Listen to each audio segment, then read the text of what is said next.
Hi, this is Uruj Imran from the Business Desk. And I'm Umar Hayat, the business editor. We asked you guys what small business venture would you suggest Pakistanis start right now? And today, we're going to discuss some of the suggestions that you guys sent in. The first suggestion we have is a pretty expected one, real estate. Well, that's an evergreen business in Pakistan.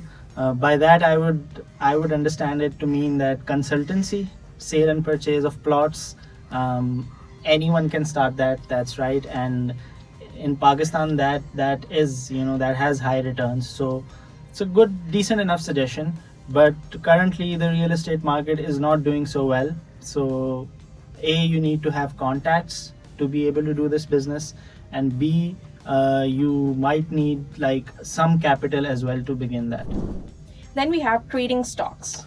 Well, trading stocks, that's something that you can do on a personal level, like if you're interested and have some knowledge. But if you want to do it as a business, you would need a lot of expertise, and then you can manage stocks and portfolios of other people.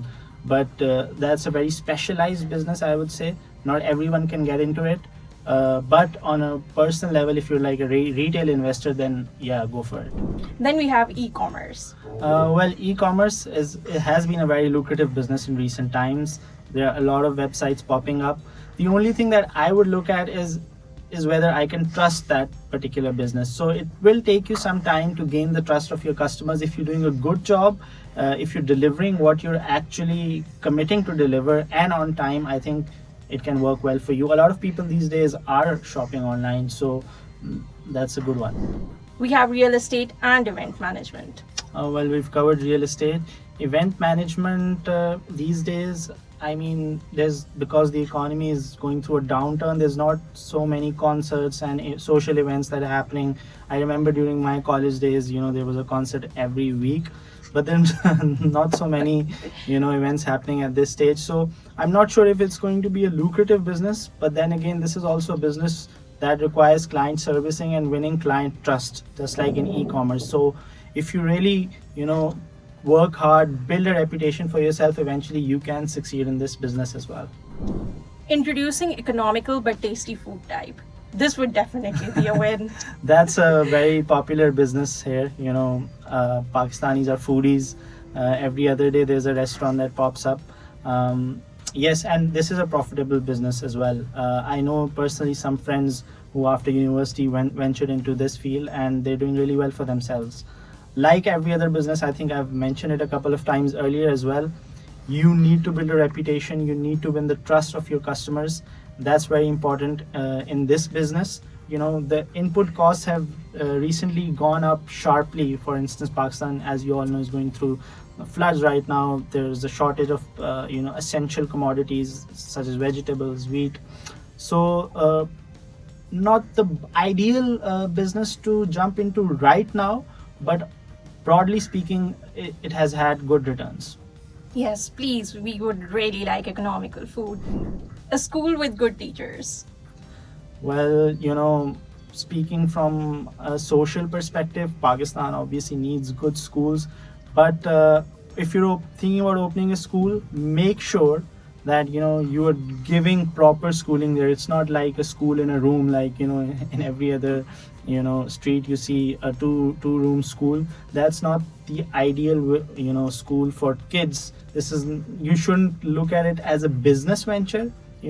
That's not how schooling should be looked at. Personally, that's how I think. So school needs to have a particular environment. It needs to help children grow and learn and then fare in the world once they graduate from there. So if you're looking at in terms of profit and loss only, that's not something that I would recommend. If you can provide a good education, it could definitely be something profitable for you. There was a research not too long ago that showed that the Pakistani middle class's highest expenditure is on education. Learn skills like digital marketing, dropshipping, e-commerce. I think we've partly covered that. Digital marketing in today's world is booming, actually, with so many businesses going to online, using the web as a medium to market themselves, using social media, Instagram, all of these tools. So yeah, digital marketing is an upcoming business. You can learn a lot of skills. You can even learn skills online through courses such as Coursera, and then you can freelance. Even you can earn in dollars if you have an account at Upwork. So that's something that you should look at. If you're thinking about business ventures, you can upskill yourself and then work for even big MNCs. Water purification machineries in a bulk. Actually, that's a good idea because almost all of us around the country are consuming treated water. Even in offices, you see those big bottles of water that are put on top of a dispenser. So if you really think about it, where's that water coming from? There are not a lot of government treatment plants out here where people can go and fill their bottles and come back. So this is a service that a lot of companies are providing, and I for a fact know that it does not have a huge upstart cost. Like you don't need millions and trillions in cash in capital to start this business. So you need to set up a plant that will purify the water for you, and then you need to have a good delivery system where you can deliver it to offices and homes at people's doorsteps essentially. So this is something I know personally is a good business, and there is space for it. Growing vegetables of daily need.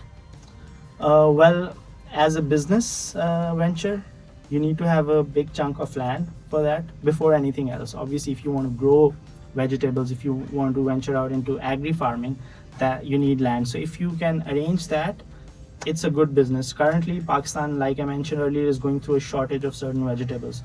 So if you're producing them locally and then selling them at a lower rate than what is going around once you import those vegetables, there is a room, in this business in particular. For a personal individual, if you have a small space or a garden to grow for your own family even, that is going to help you save a lot of money as well. So good one. The cameraman has a question. What about a goat or cattle farm? Yeah. I mean, I'm not sure about a cattle farm at this stage because recently there's been a skin disease going around among cattle. So, but yeah, generally livestock farming, breeding, it has been a good business, particularly because of Eid al-Azha. At that point, there's a lot of sale and purchase of animals going on. So what people generally do is that they have a farm where they grow these animals, they breed them, they feed them, they take care of them around the year, and then eventually around Eid they sell them off. And during that time, they also use their milk and they profit from that. In fact, big MNCs who are in the milk business, they are going to buy that milk from you and eventually sell it in those cartons that you see going around. So yeah, even livestock farming is a good business. I know 2 people in Karachi who are breeding chickens on their rooftops, and they're meeting their own needs completely. Production of electrical components.